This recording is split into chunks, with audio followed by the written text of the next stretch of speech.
Hello dear students, JEE advance का permutation combination का अभी तक का बेस्ट प्रॉब्लम।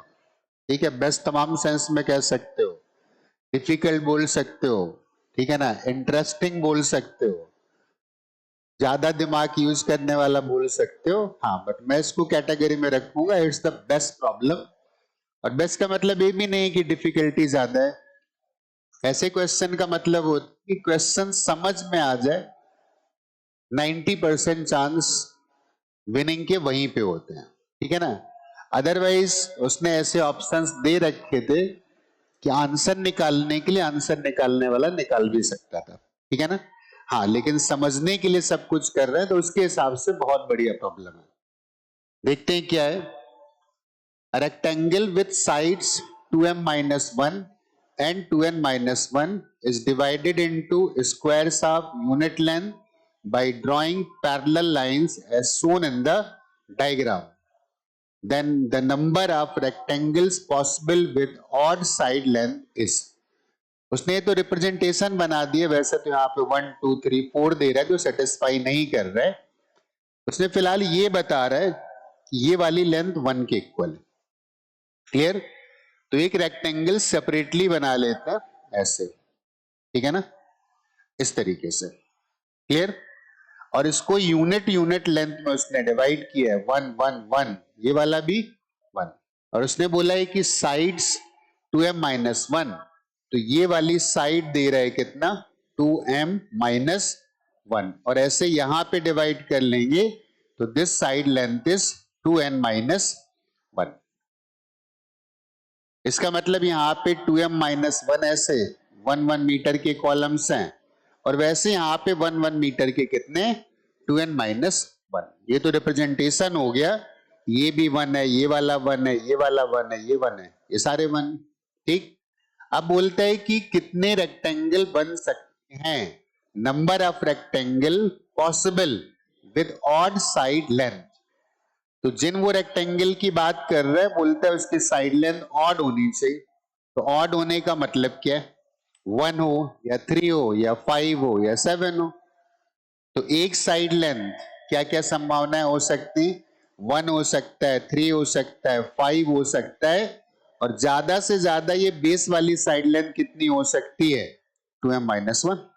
ये भी तो ऑड था ना, क्योंकि इसकी साइड लेंथ ही दी है उसने कितना, 2m-1। तो जो भी रेक्टेंगल बनेगा वो एक से बन सकता है, राइट, इस साइड पर, या 2 से बन सकता है ऐसे, इस तरीके से। मैं बेस वाली साइड बता रहा हूं, 2 से तो नहीं बनेगा क्योंकि उसने ऑड बोल रखा है, मतलब 3 से बन सकता है या 5 से। इसका मतलब जो भी रेक्टेंगल हम ढूंढ रहे हैं उसकी बेस लेंथ की संभावनाएं है या तो 1 मीटर का हो, या वो 3 मीटर का हो, या वो 5 मीटर का हो, या वो 7 मीटर का हो। और चूंकि सबसे बड़ी लेंथ खुद ऑड है, 2m-1, इसका मतलब सबसे बड़ी साइड लेंथ हो सकती है कितनी, 2m-1। और ये बात हम यहां के लिए बोल सकते हैं, राइट, कि रेक्टेंगल का जो दूसरा साइड है ना, वो क्या क्या हो सकता है, 1 हो सकता है, 3 हो सकता है, 5 हो सकता है, 7 हो सकता है, और मैक्सिमम ये वाली साइड लेंथ 2n-1 थी, तो ज्यादा से ज्यादा 2n-1 हो सकता है। क्लियर? तो हमारा अगला पार्ट होगा, हम लास्ट में भी बताऊंगा कि कैसे हम इसका आंसर भी डायरेक्टली निकाल सकते थे। ठीक है ना, तो हम लोग ये पता कर लेते हैं कि कितने तरीके से हम रेक्टेंगल की बेस लेंथ डिफाइन कर सकते हैं। क्लियर? तो 1 साइड लेंथ वाले चेक कर लेते हैं, 2 वाले चेक कर लेते हैं, सॉरी 3 वाले, 5 वाले एंड 7 वाले। तो जिनकी साइड लेंथ 1 थी ना, ये चेक करते हैं कि ऐसे कितने रेक्टेंगल्स हो सकते हैं। ठीक है ना, जिनकी साइड लेंथ 1 है, करेक्ट। अब एक बात और भी क्लियर करनी है कि अगर दोनों इक्वल हो गए, सपोज ये वाला भी 3 हो गया और ये वाला भी 3 हो गया, तो सवाल है कि क्या ये रेक्टेंगल है या स्क्वायर है। स्क्वायर तो ऑब्वियसली है, लेकिन ये रेक्टेंगल भी है, क्योंकि रेक्टेंगल की डेफिनेशन में ये नहीं आता है कि साइड लेंथ डिफरेंट होनी चाहिए। रेक्टेंगल की डेफिनेशन में आता है कि एडजेसेंट साइड्स परपेंडिकुलर होनी चाहिए और जो फेसिंग साइड्स हैं, आमने सामने की साइड्स हैं, वो आपस में पैरेलल होने चाहिए। इसका मतलब by definition square is also a rectangle. Clear? तो बहुत से लोग हो सकता है इसी बात में कंफ्यूज हो गए हो कि नहीं स्क्वायर को रेक्टेंगल माने या नहीं माने।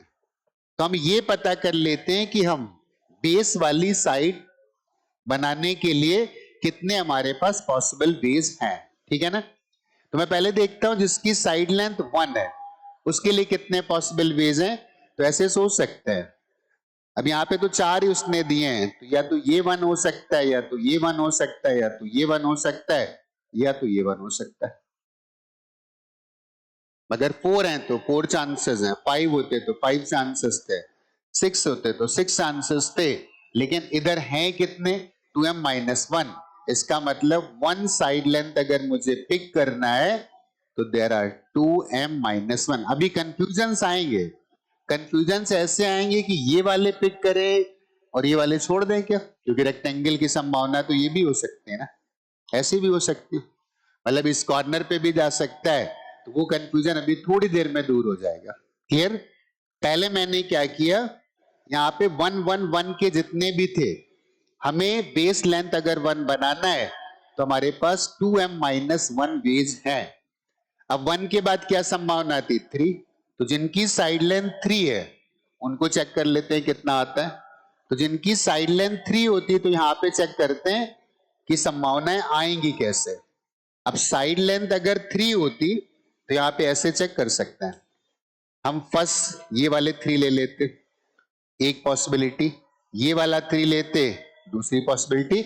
इस केस में केवल 2 ही आ रहे। एक बार नोटिस करना, हमें अगर 3 वाली चेक करनी है ना तो यहां पे केवल 2 आ रहे हैं। ठीक, इस बात को जनरलाइज कैसे करें, इस बात को जनरलाइज ऐसे करते हैं, 1 2 3 4 5 6 7 मान लेते हैं। अब 3 वाली स्टार्ट करेंगे तो ये 3 हो सकते हैं, ये 3 हो सकते हैं, ये 3 हो सकते हैं, ये 3 हो सकते हैं, और ये 3 हो सकता है। तो 3 का मतलब जब ये लेंगे ना तो यहां तक आने वाले, इसके आगे नहीं जा सकते, इसके आगे तो 2 मिलना है। तो 1 2 3 4 5, जब ये टोटल हमारे पास 7 ऑप्शंस थे, then we are left with 5 options जिनकी लेंथ 3 हो जाएगी। अगर मैं 9 कर देता तो क्या होता, 8 9 कर देता, तो मैं बोलता लास्ट वाला तो यहां पे मिलने वाला है।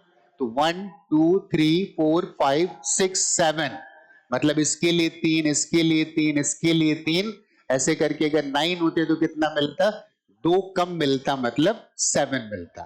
तो मैं यहां पे डायरेक्टली बोल सकता हूं कि अगर हमारे पास टोटल 2m-1 साइड लेंथ थी 1 लेंथ की, तो 3 साइड लेंथ की पॉसिबिलिटीज कितनी आ जाएगी, 3 साइड लेंथ की पॉसिबिलिटी आएगी, इससे 2 कम कर दो तो -3। एग्जैक्टली अगर 5 की बात करता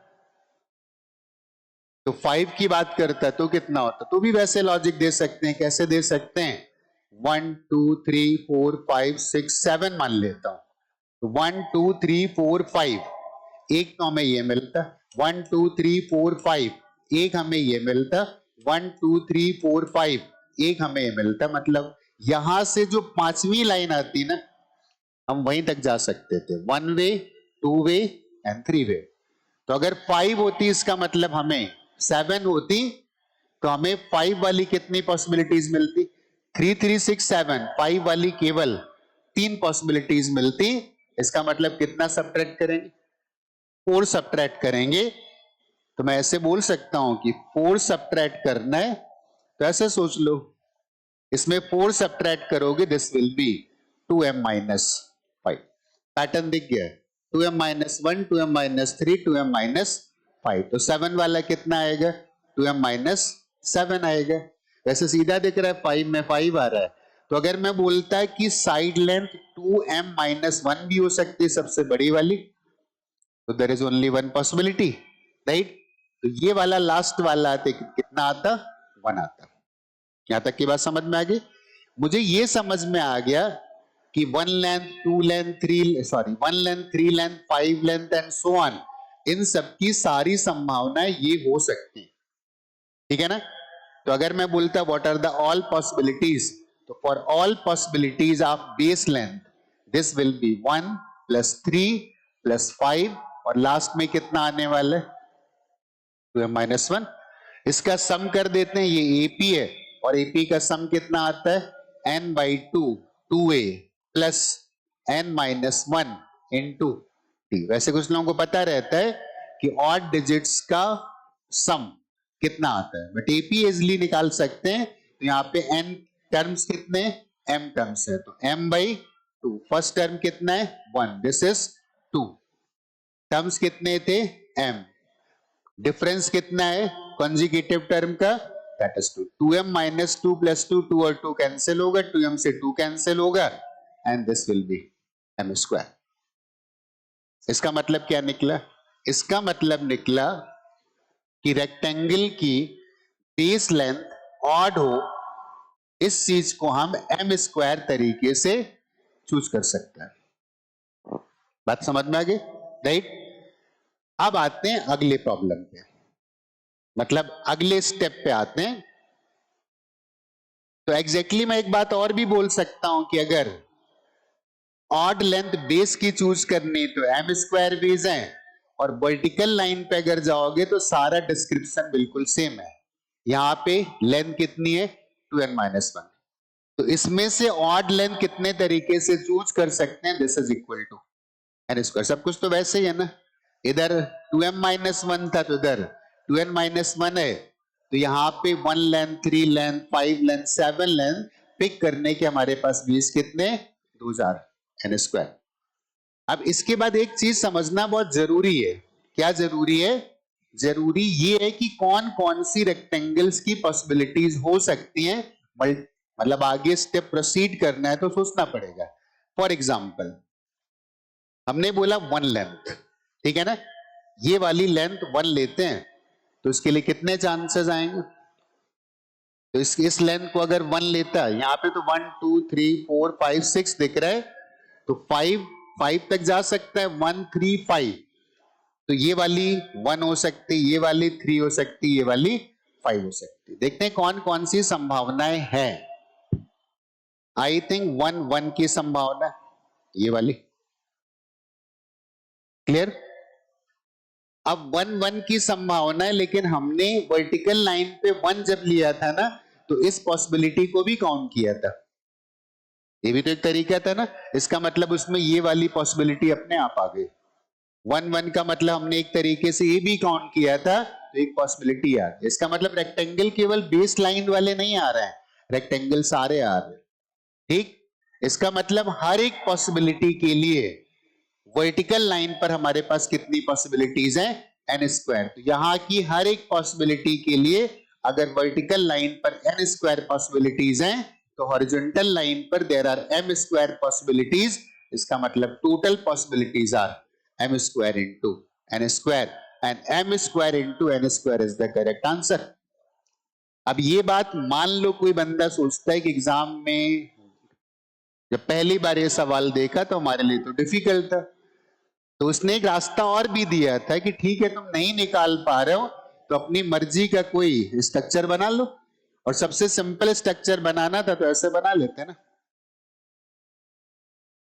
इधर 1 कर देते इधर 3 कर देते, चेक कर लेते कितनी पॉसिबिलिटीज आती हैं, अपने आप ही आंसर। अगर एक वाले में नहीं आता 3 में चेक कर लेते, किसी एक में तो मैच कर ही जाता। अब यहाँ पे केवल 2n-m-1 का मतलब था 2 इंटू 1 -1, तो m की वैल्यू यहाँ पे 1 आ गई, और यहाँ पे था ये तो 3 साइड लेंथ थी ना, तो 3 का मतलब था 2 इंटू 2 -1, तो n की वैल्यू यहां से 2 आ गई। अब n की वैल्यू यहां से 2 आ गई, यहां से 1 आ गई है, तो देयर मस्ट बी 4 पॉसिबिलिटीज। इस रिजल्ट के हिसाब से 4 पॉसिबिलिटीज हो गई। कौन सा रिजल्ट, ये वाला कि 1² into 2² and that is equal to 4। तो चेक कर लेते हैं कौन कौन सी पॉसिबिलिटीज, एक रेक्टेंगल, दूसरा रेक्टेंगल, तीसरा रेक्टेंगल और ये चौथा रेक्टेंगल। अब ये बात अगर किसी दूसरे ऑप्शन में मैच कर जाती है, ठीक है ना, जैसे शायद एक में अगर मैच कर जाती, n को हम लिखेंगे, एक को 2 लिखेंगे, इसमें तो नहीं मैच कर रहा है, इसमें भी नहीं मैच कर रहा है, इसमें भी शायद मैच नहीं कर रहा है, तो शायद एक ही बार में आंसर भी आता है। तो बात अगर केवल आंसर निकालने की होती तो हम कोई अपना स्ट्रक्चर बना करके सीधे, बस प्रॉब्लम समझ में आनी चाहिए थी कि वो प्रॉब्लम है क्या। ठीक है ना? आई थिंक डिस्कशन समझ में आया होगा।